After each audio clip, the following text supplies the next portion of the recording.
Good morning, students.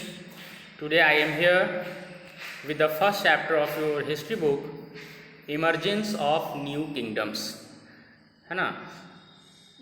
Students, as you know that Indian history has been divided into three different groups: ancient history, medieval history and modern history. Class 7th का जो syllabus है ना, उसमें आपको medieval history के बारे में study करना है। मीडिएवल मतलब मध्यकालीन भारत। The beginning of medieval Indian history lays down a saga of long struggle among Gurjara Pratiharas of Malwa, the Rashtrakutas of the Deccan and the Palas of Bengal to establish supremacy over Kannauj. Indian medieval history जो है, इसकी शुरुआत, ठीक है, एक लॉन्ग स्ट्रगल से होती है। किस चीज़ से होती है?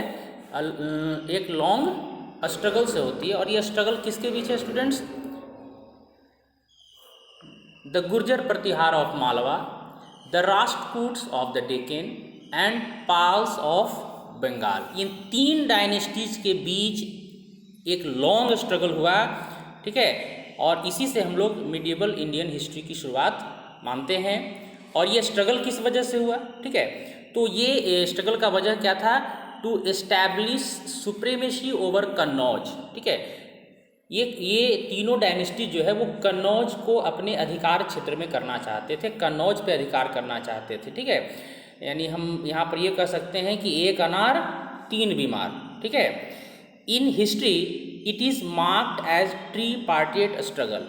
इंडियन हिस्ट्री में इसे ट्रीपार्टिएट स्ट्रगल कहते हैं, है ना। मतलब तीन अलग अलग डायनेस्टीज़ के बीच जो स्ट्रगल हुआ है ना, उसे हम क्या कहते हैं? ट्रीपार्टिएट स्ट्रगल कहते हैं। और ये स्ट्रगल इतना लंबा चला कि ये तीनों डायनेस्टीज क्या हो गए? वीकेंड, यानी कमज़ोर हो गए।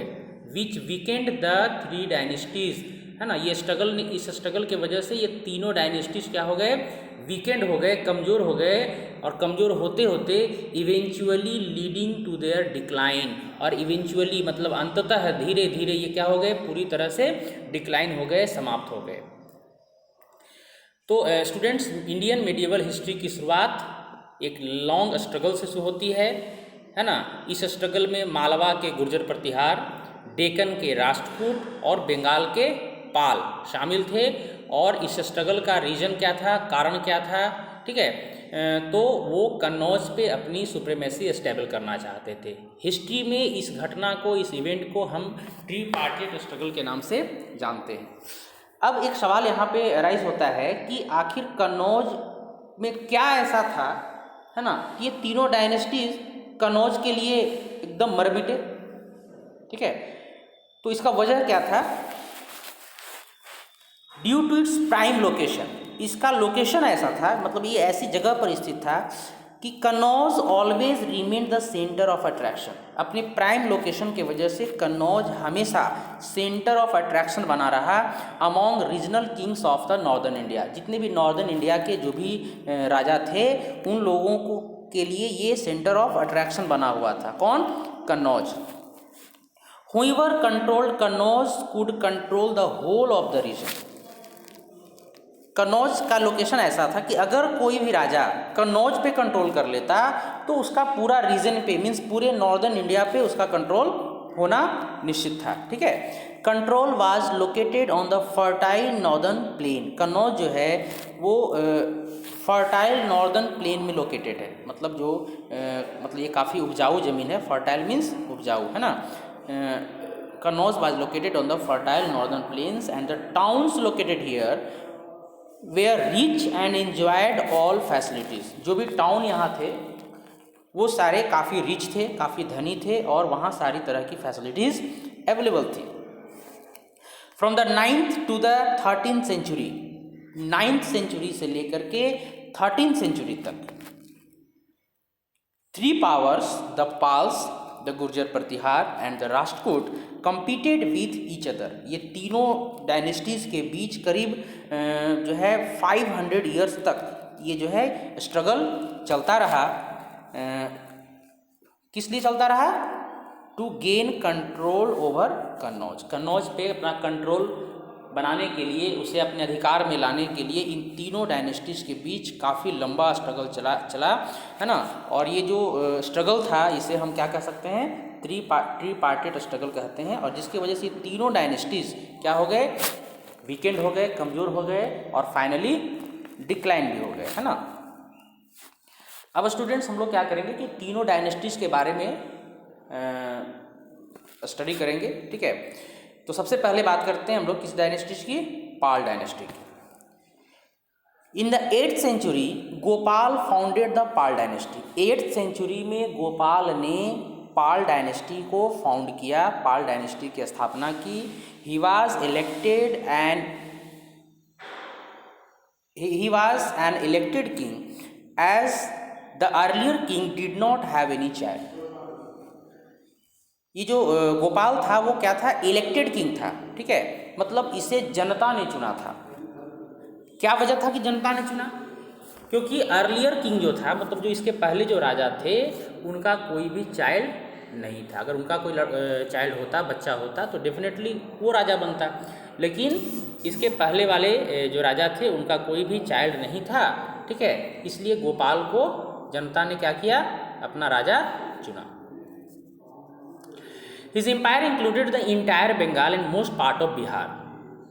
उसमें उसका जो एम्पायर था उसमें इंटायर बंगाल, पूरा का पूरा बंगाल और बिहार का भी ज़्यादातर पार्ट उसमें शामिल था। This dynasty ruled for about 400 years giving a stable government to Bengal. इस डायनेस्टी का जो शासन था वो करीब 400 सालों तक चला, है ना। और बंगाल में एक स्टेबल गवर्नमेंट रहा, मतलब 400 सालों तक रेगुलर इस डायनेस्टी का शासन रहा। The Pala kings were eager to attach Kannauj to their kingdom. जो भी पाल राजा थे, है ना, इस डायनेस्टी के जो भी किंग थे वो कन्नौज को अपने किंगडम में अटैच करने के लिए बहुत ज़्यादा क्या थे, ईगर थे, मतलब उत्सुक थे। वो कभी काफ़ी ज़्यादा ईगर थे किस चीज़ के लिए, to attach Kannauj to their kingdom, अपने किंगडम में कन्नौज को अटैच करने के लिए। The Pala dynasty become more powerful under Gopala son Dharmapala. Pala dynasty बहुत ज़्यादा पावरफुल हो गया किसके टाइम में, गोपाल के सन, कौन, धर्मपाल। गोपाल का बेटा कौन हुआ, धर्मपाल। गोपाल तो फाउंडर था पाल डायनेस्टी का, उसके बाद उसका बेटा धर्मपाल आया। धर्मपाल जो है के टाइम में पाल डायनेस्टी और भी ज़्यादा पावरफुल हो गया। He even manage to rule over Kannauj for a brief period. यहाँ तक कि एक छोटे समय के लिए उसने कन्नौज पर भी शासन स्थापित कर लिया था, ठीक है। He was a wise able ruler. वो काफ़ी वाइज मतलब बुद्धिमान और एबल योग्य रूलर था। Who had a strong army, जिसके पास एक बहुत स्ट्रॉन्ग आर्मी भी थी, है ना। And also maintain friendly relation with the neighbouring country. वो अपने नेबरिंग कंट्रीज के साथ भी काफ़ी फ्रेंडली रिलेशन मेंटेन करके रखता था। इसके बाद he encouraged his traders to indulge in inland and overseas trade, ठीक है। उसने अपने ट्रेडर्स को भी, जो ट्रेडर्स थे, जो व्यापारी आते थे दूसरे देशों से व्यापार करने के लिए, उसको भी उसने काफ़ी इनकरेज किया, काफ़ी सुविधाएं दी, फैसिलिटीज़ दी, ठीक है। किस बात के लिए, to indulge in inland and overseas. Indulge का मतलब स्टूडेंट्स होता है टेक पार्ट, मतलब भाग लेना, ठीक है, टेक पार्ट। उसने जो ट्रेडर्स थे उसको जो है इनलैंड और ओवरसीज ट्रेड में टेक पार्ट करने के लिए इनकरेज किया। उसके बाद कौन आया, धर्मपाल का बेटा आया देवपाल, हिज सन देवपाल, ठीक है। Carried on legacy of good administration. Legacy means होता है स्टूडेंट्स ट्रेडिशन, परंपरा, ठीक है। तो जो पाल डायनेस्टी था उसका ट्रेडिशन था, किस बात का ट्रेडिशन था, गुड एडमिनिस्ट्रेशन का। तो देवपाल ने भी इस गुड एडमिनिस्ट्रेशन के ट्रेडिशन को, लीगेसी को बनाए रखा, मतलब उसका भी एडमिनिस्ट्रेशन जो है अच्छा था, ठीक है। ये तो बात हो गई स्टूडेंट्स पाल डायनेस्टी की। अब हम लोग चलते हैं, अभी और है, the Pala kings patronized art and literature. Pala kings जो थे वो आर्ट और लिटरेचर में के काफ़ी शौकीन थे, कदरदान थे, ठीक है। The Pala kings patronized art and literature, they revived the Nalanda university and encouraged Buddhist learning. उसने जो है उन्होंने नालंदा यूनिवर्सिटी को भी रिवाइव किया, मतलब शुरू किया और इनकरेज किया बुद्धिस्ट लर्निंग को, ठीक है। King Dharmapala also established a new university by the name of Vikramashila university. King Dharmapala जो था, पाल डायनेस्टी का राजा धर्मपाल, ठीक है, उसने एक नई यूनिवर्सिटी बनाई जिसका नाम क्या रखा गया, Vikramshila university in Magadh. However, in mid 12th century, the Pal were replaced by the Sen dynasty. Mid 12th century आते आते पाल डायनेस्टी रिप्लेस हो गया किस चीज़ में, सेन डायनेस्टी। मतलब पाल डायनेस्टी को हटा करके कौन सी डायनेस्टी आ गई, सेन डायनेस्टी आ गई। नेक्स्ट है स्टूडेंट द गुर्जर प्रतिहार, ठीक है। In Rajasthan the Gurjara Pratihara came to power in 8th century at Avanti. Rajasthan में गुर्जर प्रतिहार जो है 8th सेंचुरी में पावर में आए, शासन में आए। They were a small clans, clans means होता है स्टूडेंट वंश, ठीक है। They were small clans that gradually rose to power. ये एक छोटे क्लैंस थे जो धीरे धीरे अपने पावर को ग्रेजुअली अपने पावर को उन्होंने बढ़ाया। The Gurjara Pratihara conquered Kannauj for a brief period. Gurjara Pratihara ने भी जो है कन्नौज पर ब्रीफ पीरियड के लिए, एक छोटे समय के लिए शासन किया। Until they lost it to the Palas. कब तक, जब तक कि पाल डायनेस्टी ने उसे छीन नहीं लिया, ठीक है। तो कुछ समय तक गुर्जर प्रतिहार का भी शासन रहा कन्नौज पर, और कुछ समय के लिए पाल डायनेस्टी का भी रहा। A powerful Gurjar Pratihar ruler, Mihir Bhoj, recovered his strength and regained Kannauj from the Pal.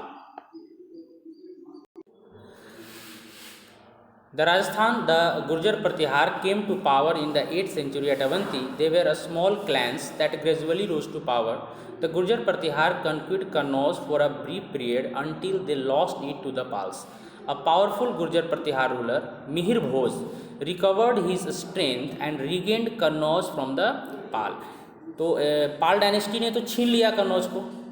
कुछ समय तक गुर्जर प्रतिहार का शासन रहा, लेकिन पाल डायनेस्टी के आने के बाद गुर्जर प्रतिहार का शासन कन्नौज से खत्म हो गया। लेकिन एक बहुत ही पावरफुल गुर्जर प्रतिहार रूलर कौन थे, मिहिर भोज। रिकवर्ड हिज स्ट्रेंथ, उसने अपने स्ट्रेंथ को फिर से रिकवर किया, फिर से मजबूत किया। And regained Kannauj from the Pala, और फिर से जो है पाल से कन्नौज को छीन लिया। मतलब ये तो जैसे आपने गेम देखा होगा ना फुटबॉल का, कभी फुटबॉल एक प्लेयर के हाथ में तो कभी दूसरे प्लेयर के हाथ में, यानी छीना झपटी का खेल। कभी कन्नौज पर पाल डायनेस्टी का रूल हो जा रहा था, तो कभी गुर्जर प्रतिहार का हो जा रहा था, है ना। मतलब एक स्ट्रगल इस तरह से चल रहा था कि जैसे छीना झपटी का खेल चल रहा हो, है ना। He ruled for about 46 years. Mihir Bhoj का जो रूल रहा वो करीब 46 ईयर्स का रहा। His son Mahendra Pal expanded his empire further. फिर मिहिर भोज का बेटा कौन आया, महेंद्र पाल, जिसने अपने एम्पायर को फिर से एक्सपैंड किया, फिर से मजबूत किया, फिर से जो है विस्तृत किया। His successors however were weak. यद्यपि मिहिर भोज के बाद महेंद्र पाल आए, महेंद्र पाल के बाद जो भी सक्सेसर्स आए, यानी जो भी आगे के जो राजा हुए वो काफ़ी वीक थे, ठीक है, वीक थे, and could not defend the kingdom against invention. और इन्वेशन से यानी कि हमलाओं से, जो हमले हो रहे थे उन हमलों से राज्य को बचा नहीं सके, ठीक है। महमूद ऑफ गजनी का नाम सुना होगा आपने स्टूडेंट्स, महमूद ऑफ गजनी, ठीक है, defeated the Gurjara Pratihara ruler in 10,018। Mahmud of Ghazni ने गुर्जर प्रतिहार रूलर को 1018 में डिफीट कर दिया। And thus this dynasty came to an end, और इस तरह से इस डायनेस्टी का अंत हो गया। इसके बाद स्टूडेंट्स हम लोग बात करेंगे the Rashtrakutas. This dynasty of Rajasthan flourished in north western Deccan with their capital at Malkhed. ये डायनेस्टी जो है वो राजस्थान में फ्लोरिश हुई, ठीक है। ये राजस्थान की डायनेस्टी थी और ये फ्लोरिश कहाँ हुई, नॉर्थ वेस्टर्न डेक्कन में।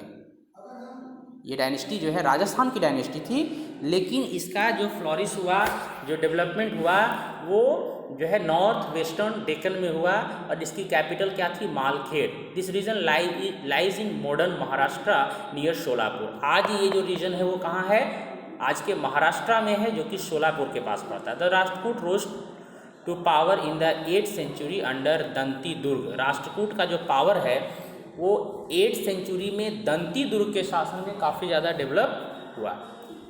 ही was the founder of this dynasty, वो इस डायनेस्टी का फाउंडर था। They had to fight continuously with the kingdom in the south as well as in the north. उन्हें लगातार युद्ध करना पड़ा। They had to fight continuously with the kingdoms in the south as well as in the north. South के और north के kingdom से continuously उन्हें युद्ध करते रहना पड़ा। This dynasty produced many warriors. इस डायनेस्टी में कई सारे वैरियर्स प्रोड्यूस्ड हुए। मतलब वैरियर्स मीन्स क्या होता है स्टूडेंट्स? योद्धा, ठीक है। एंड एबल रूलर्स, और योग्य शासक इस डायनेस्टी में हुए। They had constant fight against the Chalukya of Vengi, जो कि आज का आंध्र प्रदेश है, the Pallavas of Kanchi and the Pandyas of Madurai, ठीक है। इन लोगों से मतलब उन्हें लगातार युद्ध करना पड़ा। वेंगी के चालुक्य से, कांची के पल्लव से और मदुरई के पांड्य शासकों के साथ जो है इस डायनेस्टी को, राष्ट्रकूट डायनेस्टी के राजाओं को रेगुलरली क्या करना पड़ा? युद्ध करना पड़ा। They also fought against the Pratihara and the Pala of the north in their attempt to control Kannauj. और फिर कन्नौज पर कंट्रोल करने के लिए उन्हें प्रतिहार से और पाल राजाओं से भी युद्ध करना पड़ा, ठीक है। और जो फर्टाइल गंगा प्लेन्स था उसको कंट्रोल करने के लिए उन्हें युद्ध करना पड़ा। दिस कंटिन्यूअस वारफेयर, तो लगातार युद्ध करने के वजह से, ठीक है, ये डायनेस्टी वीकेंड हो गई, कमज़ोर हो गई, और कमज़ोर होते होते इसका डिक्लाइन हो गया। तो इस तरह से हमने ट्रिपार्टाइट स्ट्रगल को समझ लिया, और ट्रिपार्टाइट स्ट्रगल के में पार्टिसिपेट करने वाले जो भी डायनेस्टीज थे हमने बारी बारी से उनको स्टडी किया। स्टूडेंट्स, आई होप आपको ये चैप्टर समझ में आ रहा होगा, ठीक है। मिलते हैं नेक्स्ट क्लास में। Okay, bye.